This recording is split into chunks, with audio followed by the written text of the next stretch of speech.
सर्वत्र गोविन्दनामसङ्कीर्तनं गोविन्द गोविन्द. दशकं 73 அக்ரூரருக்கு திவ்ய தர்ஷனம்.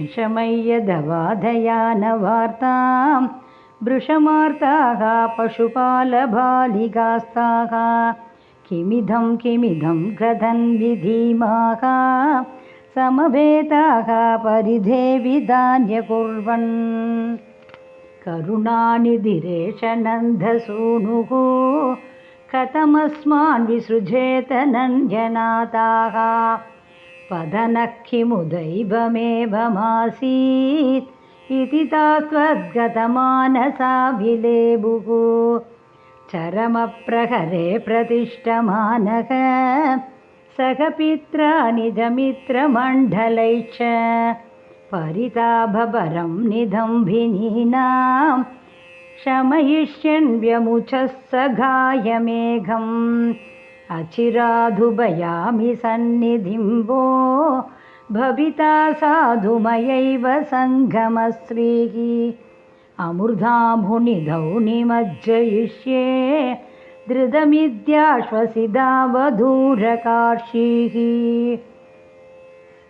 सविषादभरं सयाञ्च मुच्चैरधिदूरं वनिधाभिरीक्ष्य मानः मृदुदद्दिशि पादयन्नभाङ्कात् सबलोऽग्रूररथेन निर्गतोऽभूः सबलोऽग्रूररथेन निर्गतोऽभूः अनसा बगुलेन वल्लभानां मनसा चानुगतोऽथ वल्लभानां वनमार्तमृगं विषण्ण वृक्षम् समतीतो यमुनातटीमयासीः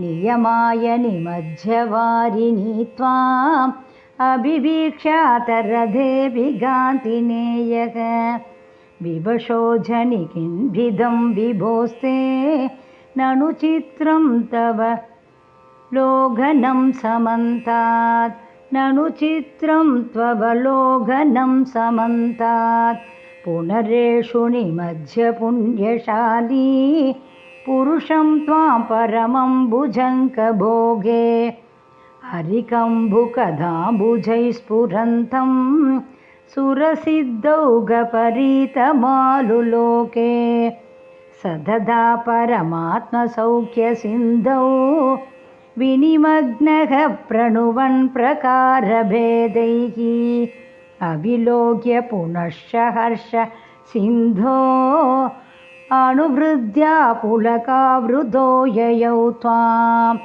किमु शीतलिमामगार्जले यत् पुलकोऽसाभिदिशोदितेन तेन अधिहर्षनिरुत्तरेण सार्धं रथवासी भवनेश पाहि मां त्वम्. हरये नमः. गुरुवायूरप्प चरणं नारायण अखिल गुरो भगवन्नमस्ते. सर्वत्र गोविन्दनामसङ्कीर्तनं गोविन्द गोविन्द.